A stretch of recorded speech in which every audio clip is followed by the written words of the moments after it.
What is up? Welcome to the episode. Today we're going to be chatting about my sober September experience. I think that sober October is more of a thing. However, I was feeling the September setup. So technically, the last time that I had a drink was on September 6th. And so it's been a little over a month now, and wow, seeing lots of things for myself.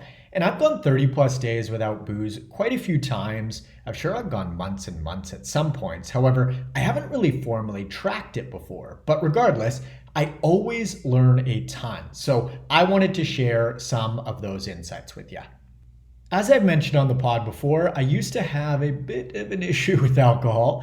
And fortunately, I've had it under wraps for the most part for years now. However, from time to time, I do still find myself susceptible to slipping back into old patterns if I'm unaware. And funny enough, it typically happens when I'm in Vancouver. I'm originally from Van and I travel for half of the year, and I find that I tend to drink quite a bit more when I'm in Canada, which may sound somewhat counterintuitive, especially because I've spent so much time in Mexico, which folks tend to associate with, Corona, tequila, and partying. But for me, environment-wise, it's been more of a challenge in Vancouver.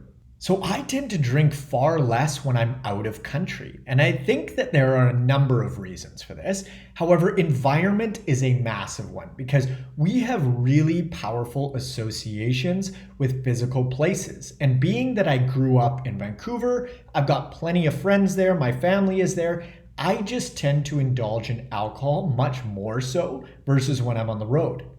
Now, I originally thought that I was going to do a pros and cons list in regards to drinking versus not drinking over the last 30-ish days, but that felt too restrictive, binary, hot, cold, black, white. So what I'm going to do instead is just share my perspective with you on how I've been thinking about, approaching, and reflecting on this whole booze thing. First off, beer is delicious. I love craft beer, and I also really enjoy red wine. And so the taste is something that I have missed over the last month. But to be honest, I haven't missed it as much as I thought that I would have. And I've definitely noticed it most when I'm out for meals. However, I've typically just been going for something like a Topo Chico or anything that gives me some bite and isn't just flat water. Non-alcoholic beer is technically an option, but it just doesn't have the same taste. So I prefer to skip out altogether versus go for a non-alcoholic option. So the taste is something that I've missed, but again, not as much as I thought that I would have. Likely the biggest adjustment has been a social one because alcohol is weaved into the fabric of our society in such an incessant way. It is wild because alcohol is a very powerful drug, but we don't really think about it like a drug. We even say alcohol and drugs, even though it's a redundant term. We essentially separate it from other drugs because it's just that common. And the association with the word drug is typically bad, and the association around alcohol is neutral at the absolute worst. So socially, it's been an adjustment. And I have gone out without drinking, and I do find that I tend to end the night a lot earlier just because typically around 10, 11 p.m. the quality of conversations tends to nosedive just because people get more and more intoxicated by that time. And also without alcohol to essentially keep me going energy-wise, I just feel kind of tired at that point and I'm ready to shut things down. For me, this has been the best of both worlds because I haven't forced myself to stay out later. I've just called it quits when I'm not feeling it anymore. And to be honest, I haven't had any sort of FOMO or fear of missing out at all. It's been the opposite in the sense that I'm so enjoying waking up the next day and feeling awesome that it's been a welcomed trade-off. And also FOMO is a bit of a limited perspective in my opinion, just because fear of missing out on what, right? Whenever you say yes to something, you're also saying no to something else and vice versa. So for example, if I say yes to a bunch of drinks, I'm saying no to feeling great the next day. And so it just really depends on what you're looking at in terms of quote unquote missing out. And it all boils back down to priorities at the end of the day. Like I mentioned, environment is massive in terms of habits and behavior, and I'll give you an example that I just experienced. A few weeks ago, I met a buddy of mine in Playa del Carmen, and we hadn't seen each other in about a year or so, and we met at a restaurant, and I got there first. I ordered a sparkling water, and then I looked at the menu and I saw that they had a couple of really nice craft beers. So I started asking the server about where they were from in Mexico, what type they were, if they were hoppy, boozy, what flavor profile they had, all the nerdy beer goodies that I'm interested in. Then I mentioned to the server that I might end up ordering a beer, but I was going to wait for my friend Ted to show up because I wasn't sure if he was going to be drinking or not. And when he got to the restaurant, he also ordered a sparkling water and didn't order an alcoholic bevy, which, to be perfectly honest, if he had ordered a beer, I 100% would have too, but he didn't. So it just made that decision so much easier in the sense that I really didn't want a beer that bad, and I wasn't about to drink alone. Now, we tend to think about our environment as a physical location. However, the people that you spend time with are included under that environment umbrella because you are the average of the 5 people that you spend the most time with. And if you spend a whole bunch of time with heavy drinkers, I would bet that you're probably not going to be sober, which isn't bad by any means. But if you want to drink less, hanging out with heavy drinkers in bars probably isn't the way to go about it, especially if this is something that you're new to or you're looking at implementing. This is one of the primary, if not the fundamental reason why folks find it so difficult not to drink. Their social connection, which we absolutely need as animals, is wrapped up in a blanket of alcohol consumption. People who drink hang out with people who drink. And it can be really difficult to alter your behavior, stay friends with the same people, and committed to that behavior change due to our need for social connection, because it's sort of like a booze or friend situation, or at least it feels that way. Do I stay at home and do absolutely nothing on a Friday night, or do I go out with my friends, drink, sabotage my goals, and feel hungover the next day? Of course, there is a middle ground here, but again, it can be really hard to stay aware and committed enough in a social setting like that. The same goes for food. Super fit people don't tend to hang out with super unfit people and vice versa. The saying, great minds think alike, is a saying for a reason. We like to spend time with people that have similar opinions, hobbies, priorities, and interest to us. Now, if you can get one of your friends to participate in something like a Sober October or whatever with you, super powerful. Accountability is massive. And it's also a vital part of why my clients have so much fat loss and lifestyle change success. Because yes, my methods are really effective, but also I'm there to guide and support them when they need it. So if possible, I'd recommend putting something or someone in place to support you if at any point you decide to take something like this on. Another thing to acknowledge is just that if you drink, you know that drinking is fucking fun. Like, let's not pretend that it's not, because being buzzed feels amazing. I love that feeling. But it does, of course, like anything, come at a cost. And what I've noticed is that yes, boozing is really enjoyable and it feels great in the moment.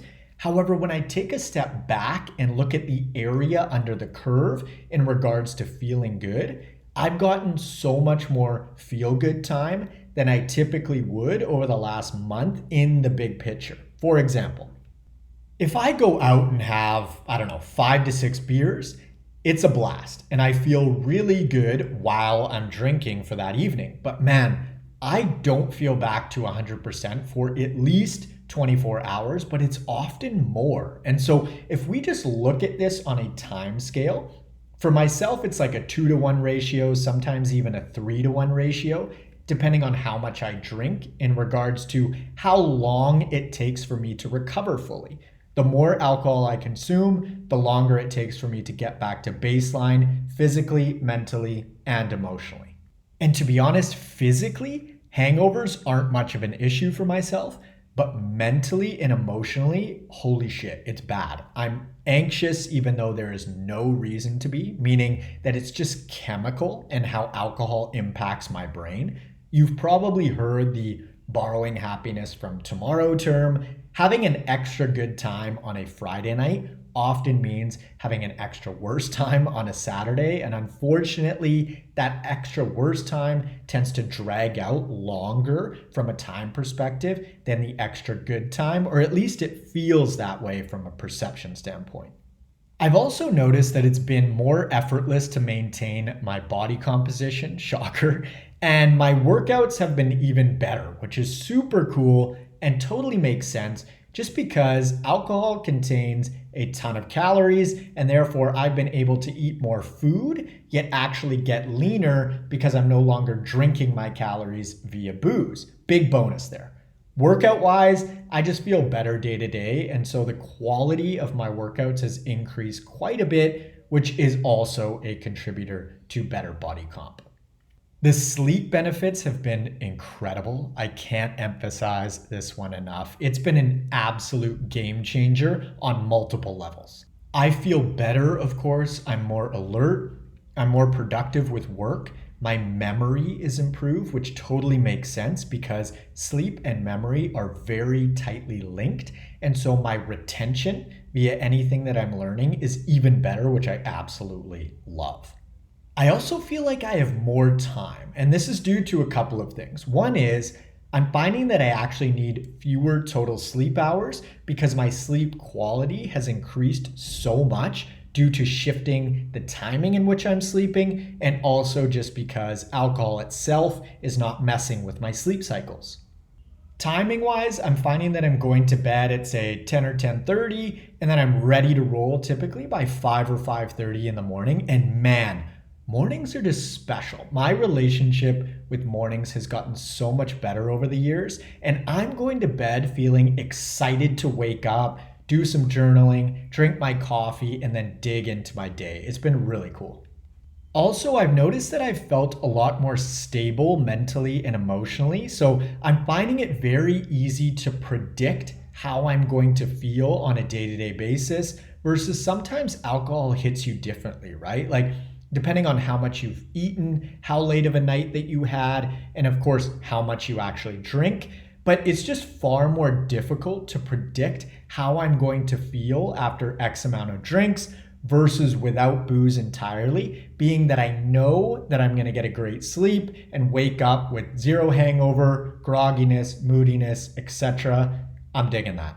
Productivity wise, I am so much more efficient. It's insane. I've seen such a big improvement that I'm honestly surprised. It's been night and day. And I think that the key difference is that I'm procrastinating far less, which leads to getting things done much quicker and also just more efficiently. I'm also waking up earlier with essentially zero distractions at 5 a.m., which is huge too, because very few people are up. And so, for example, social media isn't nearly as much of a pull when everyone else is sleeping.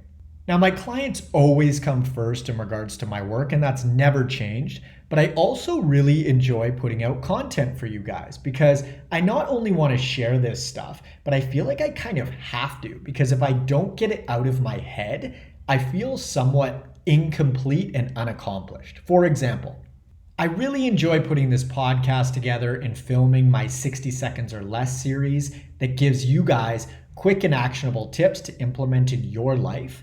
And I find that if I've slept poorly or I'm still not back at 100% due to post-weekend alcohol consumption, I just don't end up filming as many videos or putting out as much content. And let's just say that I film 2 fewer videos per week because of that. That's over 100 videos per year that you're not benefiting from, and I'm not feeling like I'm contributing as much as I could. And when I thought about it that way, it really clicked for me because on a day-to-day or weekly basis, it's like, what's 2 vids a week, right? But that translates to over 100 videos per year. That is legit. And even one 60-second video, a post, or a podcast episode with the right message that you need to hear at the right time can literally change your life. It's entirely possible that this podcast episode shifts the trajectory of your life. And so, this reflection has actually been something that's held me accountable in the sense that I want to contribute as much as possible, and contributing just makes me feel good, which has been really, really cool. Another thing that I've noticed is that my weekends actually feel like weekends because whenever I drink consistently, I feel like I'm playing catch up on a Monday and potentially even a Tuesday as far as getting back to baseline with the way that I feel. Whereas this past month, my weekends serve their purpose, which is to rest and recharge. They also feel much longer, which is amazing because I feel great for the entire thing. I'm finding that my weekends are feeling less and less different from my weekdays, which sounds like it's sort of contradicting the point that I just made, but I mean it in the sense that I feel awesome every day, and therefore my sense of well-being is far more consistent, which now doesn't change as much on a weekday versus a weekend. So that's been cool. Now, I want to be sure not to paint the picture that it's been all roses, right? Because life is hard enough as it is, and taking on something like this essentially welcomes issues up to the surface because there's a reason why we drink, right? Sometimes it can just purely be for fun, socially, and all that good stuff. But not in every case. And so some folks may notice things like social anxiety come to the forefront, or anger, sadness, fear, all sorts of different emotions. And for me, it's actually been loneliness. And you might be thinking, well, no shit, Marcus, that's because you're in another country away from your family and friends. And it turns out that that's not why.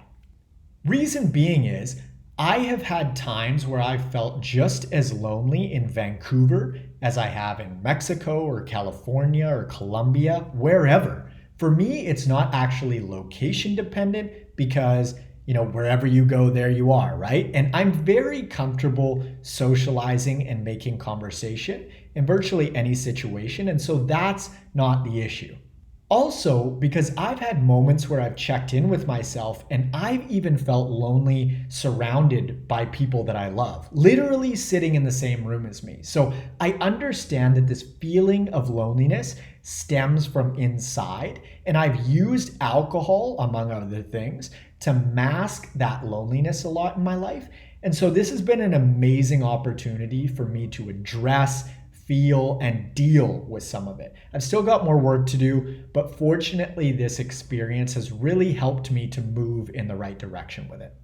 It's been painful. I'm not going to lie. I've shed plenty of tears and felt emotions like despair and helplessness and all sorts of things. But just by taking this Sober September experience on, I said yes to addressing those underlying unresolved emotions. And it's been really difficult, but so rewarding at the same time. And fortunately, I have support because I work with a therapist twice per month, and he's been helping me a ton as far as an objective outside eye. He's also got expertise, of course, and him and I were chatting about this just the other day. We were touching on how you just can't do this shit alone. Like, if you're reading self-help books, that's awesome, but you are you. And so your ability to quote unquote help yourself is so limited that I can't even begin to explain to what degree. And we see this in so many areas of our life, nutrition being one of them, right? My clients get better results than folks that attempt this stuff on their own for the most part. Because for one, most people don't have the knowledge to know what to do effectively, which makes complete sense because you likely don't know how to fix your car or wire your house electrically. We have experts for a reason. And my therapist has supported me a ton in that sense. And two, your ability to examine your behavior, actions, and just life objectively is heavily limited. So to say that my therapist has been a catalyst to change my life for the better is a gross understatement. I can't recommend therapy enough.